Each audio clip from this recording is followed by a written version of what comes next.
हमारे खास कार्यक्रम में आप सभी का बहुत स्वागत है। आपके साथ मैं हूं नलिनी पांडे। मई 2014 में सत्ता संभालते ही पीएम मोदी ने देश में कई बदलाव किए।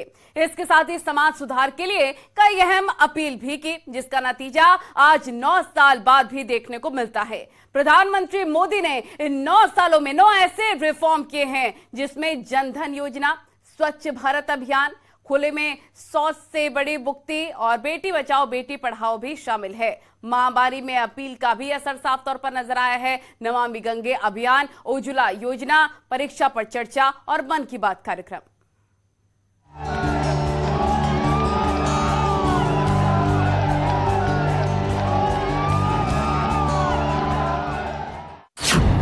जनधन योजना। पीएम मोदी की जनधन योजना देश में इकोनॉमी रिफॉर्म के लिए अहम है, लेकिन ये सोशल रिफॉर्म में बड़ी भूमिका निभाई। हर परिवार को बैंकिंग सिस्टम से जोड़ने के लिए 15 अगस्त 2014 को जनधन योजना की शुरुआत की गई थी। सरकार ने इस योजना को जमीनी स्तर पर जिस तरह से लागू किया गया था, ये पूरी तरह सफल साबित हुई।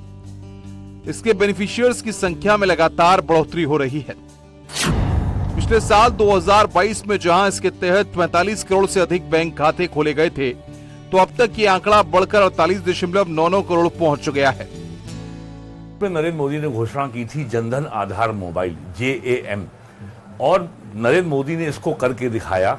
और इसका सही जो लाभ है और जो इसका महत्व है, ये हमारे समझ में आया 2020 में, जब देश में पहली लहर आई कोरोना की और पहला लॉकडाउन हुआ 25 मार्च 2020 को, और उसके बाद दूसरा लॉकडाउन हुआ अप्रैल 2021 में।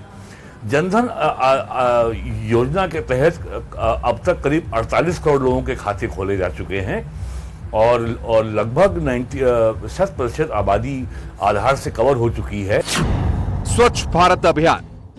विदेशों में चमचमाती सड़कें नेताओं को खूब भाती थी, लेकिन किसी भी नेता ने हिंदुस्तान की तस्वीर बदलने का ख्याल नहीं देखा। लेकिन पीएम मोदी ने हिंदुस्तान को स्वच्छ बनाने के लिए भी एक बेहद क्रांतिकारी आइडिया देश को दिया, स्वच्छता अभियान। 2 अक्टूबर 2014 को इस अभियान की शुरुआत करते हुए प्रधानमंत्री ने पूरे देश में स्वच्छता का अलग जगाया। मिशन के तहत भारत के सभी गांव, ग्राम पंचायतों, जिलों और राज्यों में सफाई अभियान चलाया गया। स्वच्छता के पैमाने पर शहरों की रैंकिंग प्रणाली शुरू की गई। नतीजा यह हुआ कि आज देश में 2014 से पहले की तुलना में देश स्वच्छ दिखाई दे रहा है। प्रधानमंत्री मोदी ने अपने कार्यकाल शुरू करने के 1 से 2 साल के अंदर ही ऐसी तमाम सारी योजनाएं और ऐसे अभियान शुरू किए जो कि पूरी तरह से गैर राजनीतिक थे, जिनका उद्देश्य था समाज में हर स्तर पर एक बदलाव लाना। और उन्होंने शुरुआत की स्वच्छ भारत अभियान से, जो कि बाद में हमें बताया गया कि ये महात्मा गांधी के समय से ही ये शुरुआत हुई थी कि इस तरह के सफाई के काम गांव-गांव में, शहर-शहर में, कस्बों में होने चाहिए। खुले में शौच से मुक्ति। 2014 से पहले तक खुले में शौच देश के लिए अभिशाप था। किसी भी नेता ने खुले में शौच मुक्त भारत का सपना नहीं देखा, लेकिन पीएम मोदी ने अपने विजन से हिंदुस्तान की तस्वीर बदल दी है। 2014 से पहले देश की 55.4% ग्रामीण आबादी खुले में शौच करती थी, जबकि शहरों में खुले में जाने वाले लोग 8.9% थे। अब ये तस्वीर बदल गई है। देश के हजारों गांव खुले में शौच से मुक्त हो चुके हैं। दरअसल शौचालय निर्माण के लिए केंद्र की मोदी सरकार शहरी क्षेत्रों में 75% सब्सिडी और ग्रामीण क्षेत्रों में शौचालय निर्माण के लिए 12,000 रुपए की मदद देती है। पीएम मोदी की इस पहल के चलते स्वच्छता के साथ बीमारियों से भी देश को मुक्त करने में बड़ी मदद मिली है। पिछले 9 सालों में जहां तक स्वच्छता अभियान की बात है, ओपन डेफिकेशन स्कीम की बात है, उस स्कीम के बारे में अगर केवल उत्तर प्रदेश की बात करें तो ये जिन इलाकों में ज्यादा गरीबी है, वहां ये योजना ज्यादा सफल नहीं रही है। और जहां लोगों ने स्वयं अपना भी पैसा लगाया है, उसका वहां ये योजना ज्यादा कारगर साबित हुई है। बेटी बचाओ बेटी पढ़ाओ। पीएम मोदी ने जनवरी 2015 में हरियाणा की धरती पानीपत से बेटी बचाओ बेटी पढ़ाओ अभियान की शुरुआत की। इन 9 सालों में पीएम मोदी के अभियान का असर दिखाई दिया और लिंगानुपात के मामले में हरियाणा ने 57 अंकों की बढ़ोतरी दर्ज की। 2014 से पहले लिंगानुपात के मामले में बदनाम हरियाणा आज बेटियों की बढ़ती संख्या के मामले में आगे निकल चुका है। 2014 में हरियाणा में लिंगानुपात 871 था, तो दिसंबर 2020 में बढ़कर 922 हो गया। इसके साथ ही केंद्र सरकार की इस योजना से बेटियों ने शिक्षा के क्षेत्र में कमाल के रिकॉर्ड बनाए हैं। महामारी में अपील का असर। सामाजिक सरोकार निभाने में आगे रहने वाले पीएम मोदी कुछ नया करने में आगे रहते हैं। जब पूरी दुनिया महामारी की चपेट में थी, देश के सभी अस्पताल मरीजों से भरे पड़े थे, तभी पीएम मोदी ने स्वास्थ्य कर्मियों की हौसला अफजाई के लिए देशवासियों से अपील की और स्वास्थ्य कर्मियों के सम्मान के लिए ताली बजाने को कहा। मोदी की इस अपील का असर दिखाई दिया और देश कोरोना की सबसे बड़ी महामारी से बाहर निकल आया। नमामि गंगे अभियान। 2014 में सरकार बनते ही पीएम मोदी ने गंगा और उनकी सहायक नदियों के कायाकल्प के लिए नमामि गंगे योजना चलाई। पहले इस मिशन को 31 मार्च 2021 तक के लिए रखा गया था। इसमें केंद्र सरकार की ओर से 20,000 करोड़ रुपए के बजट का प्रावधान किया गया। अब तक 4.25 बिलियन अमेरिकी डॉलर तक के निवेश वाली इस पहल में 230 संगठनों की भागीदारी है। इसमें 1500 किलोमीटर नदी को जीवंत किया गया। खास बात यह है कि मोदी सरकार की इस पहल को संयुक्त राष्ट्र जैव विविधता सम्मेलन में दुनिया के 10 प्रमुख पहल में शामिल किया गया है। नमामि गंगे मिशन 2 को 2026 तक 22,500 करोड़ रुपए के बजट की मंजूरी दी गई है। उज्ज्वला योजना। देश के सोशल रिफॉर्म की हिट योजनाओं की लिस्ट में अगला नाम आता है उज्ज्वला योजना का। इसे केंद्र सरकार अपनी सबसे बड़ी उपलब्धि गिनती है। गरीबी रेखा के नीचे जीवन यापन करने वाले परिवारों को चूल्हे के धुएं से निजात दिलाने के उद्देश्य से केंद्र ने इस योजना की शुरुआत की गई। 1 मई 2016 को शुरू हुई इस योजना में गरीब परिवारों के लिए घरेलू गैस यानी एलपीजी कनेक्शन मुफ्त में मुहैया कराती है। अप्रैल 2022 तक इस योजना में 9 करोड़ अधिक एलपीजी कनेक्शन बांटे गए थे और यह आंकड़ा अब और भी बढ़ गया है। इस योजना के तहत केंद्र सरकार सभी बीपीएल और एपीएल राशन कार्ड धारक परिवार की महिलाओं को 1600 रुपए की आर्थिक सहायता प्रदान कर रही है। परीक्षा पर चर्चा। बोर्ड एग्जाम में बच्चों में तनाव मुक्त रहने के लिए पीएम मोदी की पहल की सराहना होती है। परीक्षा पर चर्चा एक ऐसे कार्यक्रम में शामिल है जो छात्रों के लिए संजीवनी का काम करता है। बोर्ड एग्जाम से पहले पीएम मोदी देश के छात्रों के साथ संवाद करते हैं। 2018 में पहली बार परीक्षा पर चर्चा की शुरुआत हुई। अगर इस प्रोग्राम की सफलता की बात करें तो 2018 में 22,000 छात्र कार्यक्रम में शामिल हुए। 2019 में 58,000 छात्रों ने कार्यक्रम में हिस्सा लिया। 2020 में 3 लाख छात्रों ने रजिस्ट्रेशन करवाया था। 2021 में 14 लाख छात्रों ने कार्यक्रम में भाग लिया था। 2022 में 15,73,000 छात्रों ने रजिस्ट्रेशन किया। 2023 में करीब 39 लाख छात्रों ने रजिस्ट्रेशन करवाया। जाहिर है परीक्षा पर चर्चा की सफलता छात्रों के बढ़ते रुझान से पता चलती है। मन की बात। पीएम मोदी की मन की बात ने लोगों को असली भारत से परिचित कराया। इसे सुनने वाले 75% से अधिक लोगों का मानना है कि इस कार्यक्रम से वे अधिक जागरूक हुए हैं।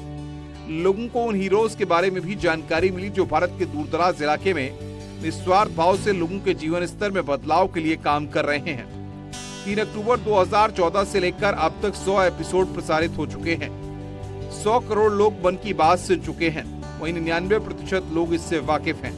23 करोड़ लोग मन की बात को नियमित रूप से सुनते हैं, जबकि 41 करोड़ लोग कभी कभी सुनते हैं। पीएम मन की बात योजना तो सबसे इनोवेटिव आइडिया था।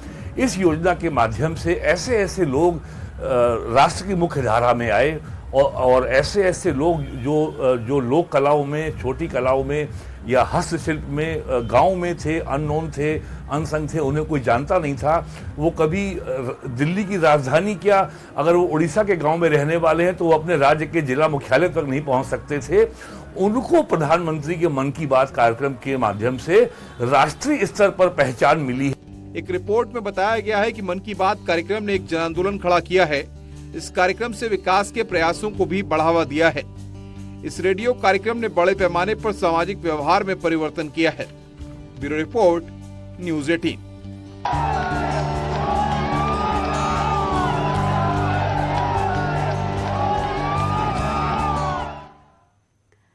तो विकसित भारत की कल्पना के साथ ही प्रधानमंत्री मोदी ने अपने 9 साल के कार्यकाल के दौरान देश को विकास के पथ पर आगे बढ़ाया। सशक्त, सुरक्षित, समृद्ध, आत्मनिर्भर और विकसित भारत की परिकल्पना के साथ केंद्र में मोदी सरकार के 9 साल बेहद ही परिवर्तनकारी रहे और इन 9 सालों में सबसे ज्यादा जोर दिया गया देश के बुनियादी ढांचे के विकास पर, यानी कि इंफ्रास्ट्रक्चर डेवलपमेंट पर। देखिए 9 साल में देश में इंफ्रास्ट्रक्चर का कितना विकास हुआ है। ये रिपोर्ट है। भारत की, भारत माता की। हम तो आपके सेवक हैं।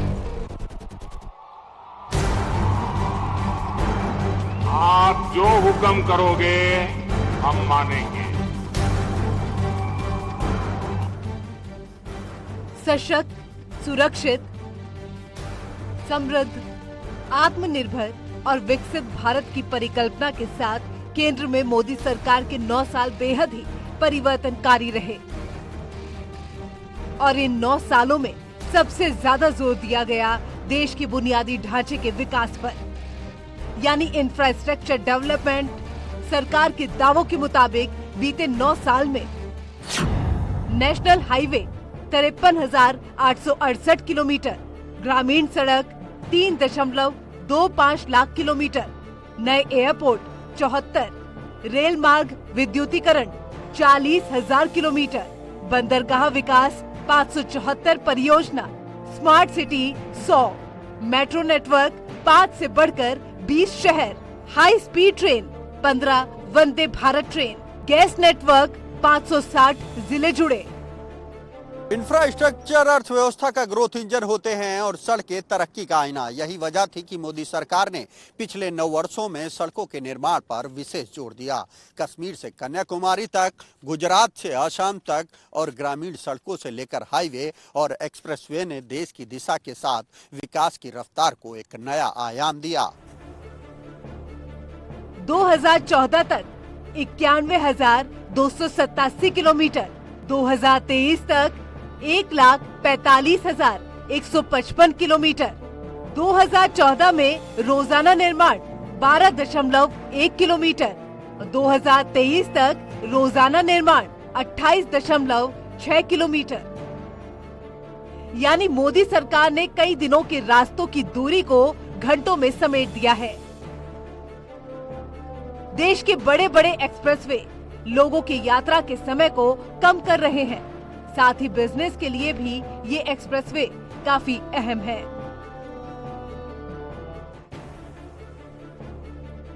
देश के विकास को रफ्तार देते ये एक्सप्रेसवे मोदी सरकार की बड़ी उपलब्धियों में से एक है।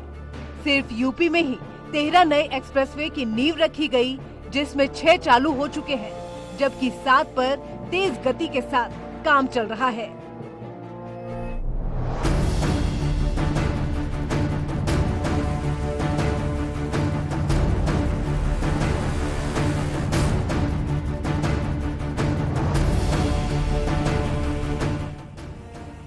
जिसमें Yamuna expressway 165 kilometre, Noida greater Noida expressway 25 kilometre, Agra Lucknow expressway 302 kilometre, Delhi Meerut expressway 96 kilometre, Purvanchal expressway 341 kilometre, Bundelkhand expressway 296 kilometre.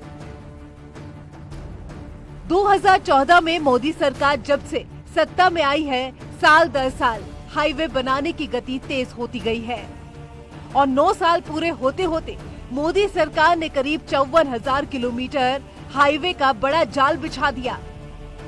और यही वजह है कि करीब 63.73 लाख किलोमीटर सड़क के साथ भारत अब विश्व का दूसरा सबसे बड़ा सड़क नेटवर्क वाला देश बन गया है।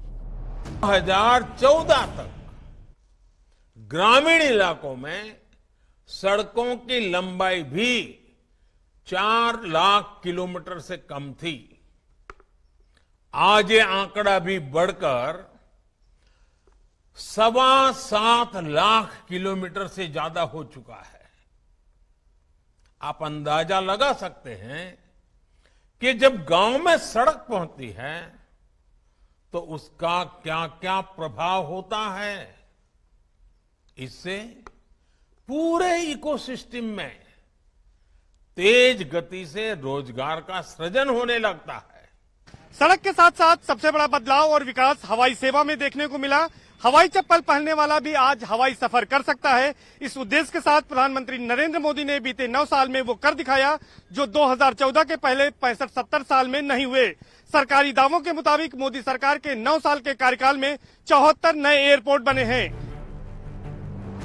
2014 में मोदी सरकार के सत्ता में आने के बाद से देश में ऑपरेशनल एयरपोर्ट की संख्या लगभग दोगुनी हो गई है। पहले इनकी संख्या 74 थी, जो अब बढ़कर 140 से ज्यादा हो गई है।